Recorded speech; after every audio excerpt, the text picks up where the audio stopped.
നമസ്കാരമുണ്ടേ. ഇന്ന് ഞാൻ നിങ്ങളോട് കുറച്ച് വലിയ കാര്യമായിട്ടാണ് വരുന്നത്. എന്താണ് പ്രാർത്ഥന, എങ്ങനെയാണ് പ്രാർത്ഥിക്കേണ്ടത്? നമ്മളെല്ലാവരും ഇന്ന് പ്രാർത്ഥിക്കുന്നുണ്ടല്ലേ? പ്രാർത്ഥിക്കാത്തവരാരും കാണുകയില്ല. 100 പേരെ എടുത്താൽ 2 പേര് കാണുള്ളൂ നിരീശ്വരവാദിയായിട്ടുള്ള, ബാക്കി എല്ലാവരും പ്രാർത്ഥിക്കുന്നവരാണ്.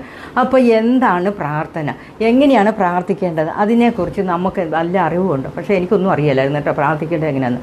പക്ഷെ പിന്നീടാണ് ഞാൻ പതുക്കെ ഓരോ കാര്യങ്ങൾ പഠിച്ചു വന്നപ്പോഴാണ് പ്രാർത്ഥന എങ്ങനെയാണെന്ന് മനസ്സിലായത്. അതായത് നമുക്ക് തന്ന ബ്ലെസ്സിങ്സ്, ഒരുപാട് അനുഗ്രഹങ്ങൾ നമുക്ക് ദൈവം തന്നിട്ടുണ്ട്. അതിന് നമ്മൾ ആദ്യം നന്ദി പറയുക. അതാണ് ഏറ്റവും വലിയ പ്രാർത്ഥന. നമുക്ക് ആരോഗ്യം തന്നു, സമ്പത്ത് തന്നു, ഒന്നുമല്ല മന്ദബുദ്ധിയല്ല, അങ്ങനെയുള്ള ഒരു കാര്യമേലുണ്ടല്ലോ. എന്തുമാത്രം ആൾക്കാർ ബുദ്ധിയില്ലാതെ ഓട്ടിസം ബാധിച്ച പിള്ളേരും അങ്ങനെ ഏതെല്ലാം കാലില്ലാത്തവർ, കൈയില്ലാത്തവർ, അങ്ങനെയുള്ള ഒരുപാട് ആൾക്കാരില്ലേ. അവരെയെല്ലാം വെച്ച് നോക്കുമ്പോൾ നമ്മളെ സംബന്ധിച്ചിടത്തോളം നമുക്ക് ഒരു കുഴപ്പവും ഇല്ലാതെ ദൈവം തന്നതിന് അതിന് നമ്മൾ ആദ്യം നന്ദി പറയും. അതുപോലെ തന്നെ നമുക്ക് തന്നിരിക്കുന്ന ഓരോരോ കാര്യങ്ങളും നമ്മൾ നോക്കുക, നമുക്ക് എന്തെല്ലാം അനുഗ്രഹങ്ങളാണ് തന്നിരിക്കുന്നത്.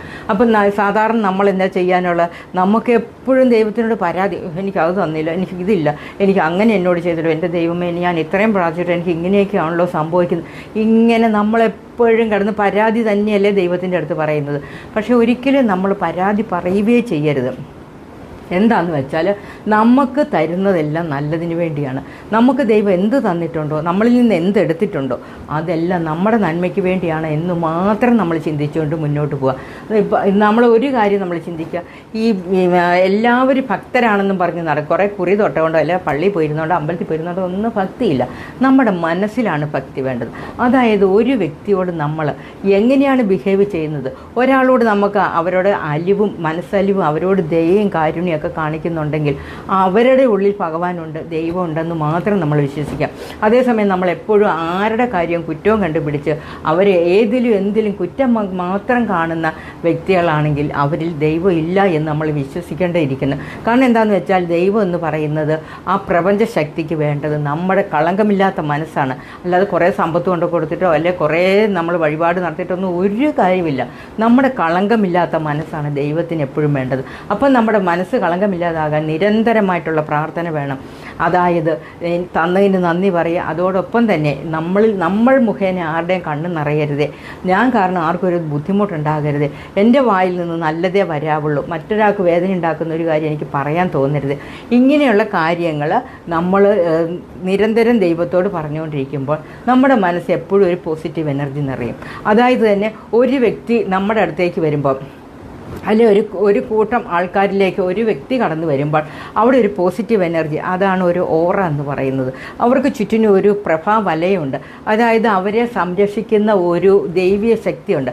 അപ്പോൾ അവർ ചെല്ലുന്നതെല്ലാം ഒരു പോസിറ്റീവ് എനർജിയാണ്. അവരെ എല്ലാവരും ഇഷ്ടപ്പെടുന്നു, അവരുടെ സംസാരം കേൾക്കാൻ ഇഷ്ടപ്പെടുന്നു, അവർ കൂടെ ഉണ്ടായിരുന്നെങ്കിൽ എന്ന് ചിന്തിക്കുന്നു. അങ്ങനെയുള്ള ആൾക്കാരെ നമ്മൾ കണ്ടിട്ടില്ലേ ഒരുപാട് നമ്മുടെ ചിലപ്പോൾ സുഹൃത്തുക്കളാകാം, അല്ലെ നമ്മുടെ മക്കളാകാം, ആരെങ്കിലുമൊക്കെ നമുക്ക് എപ്പോഴും ഒരു പോസിറ്റീവ് എനർജി തരുന്നുണ്ടെങ്കിൽ അവർ ഈ ശരിക്കും പറഞ്ഞ ഭക്തരാണെന്ന് നമുക്ക് മനസ്സിലാക്കുക. അവരുടെ കൂടെ ദൈവം ഉണ്ടെന്നുള്ളത് നമ്മൾ മനസ്സിലാക്കുക. അതുകൊണ്ട് നമ്മളെപ്പോഴും ചെയ്യേണ്ടത് നമുക്ക് തന്ന അനുഗ്രഹങ്ങളിലേക്ക് നമ്മൾ നോക്കുക. നമുക്കില്ലാത്തതിനെക്കുറിച്ച് വേവലാതിപ്പെടാതിരിക്കുക, എപ്പോഴും സന്തോഷമായിരിക്കാൻ, ഇന്നിൽ ജീവിക്കുക. ഇന്നലെ കഴിഞ്ഞു പോയി അതിനെ ഓർത്ത് വിഷമിക്കാതിരിക്കുക. നാളെ വരാനിരിക്കുന്നതേ ഉള്ളൂ, അതെന്തെയും ആയിക്കോട്ടെ, നമ്മളത് ഓർത്ത് വിഷമിക്കേണ്ട കാര്യമില്ല. ഇപ്പോൾ എന്താണ് നമ്മുടെ ലൈഫിൽ സംഭവിക്കുന്നത്, നമ്മൾ ഇന്നത്തേതിൽ മാത്രം കണ്ട് ജീവിക്കുക. ഒരിക്കലും നമ്മൾ മുഖേന മറ്റൊരാൾക്ക് വിഷമം ഉണ്ടാകുന്ന രീതിയിൽ ഒന്നും ചെയ്യാതിരിക്കുക. ഒരാൾ നമ്മളോട് ക്ഷമ പറഞ്ഞാൽ അവരോട് ക്ഷമിക്കാനുള്ള മനസ്സ് കാണിക്കുക. വീണ്ടും അവരെ കുത്തി നോവിക്കാതിരിക്കുക. എപ്പോഴും നന്മ മാത്രം മനസ്സിൽ ചിന്തിക്കുക. ഇത്രയുള്ള കുഞ്ഞു കാര്യങ്ങൾ പറഞ്ഞുകൊണ്ട് നിങ്ങളുടെ സ്വന്തം മായ സുരേഷ്. എല്ലാവർക്കും സുഖമല്ലേ? എല്ലാവരെയും ഒരിക്കൽ കൂടി വിഷ് ചെയ്തുകൊണ്ട് താങ്ക് യു. മറ്റൊരു വീഡിയോ കാണുമ്പോഴേക്ക് ബൈ, സീ യു.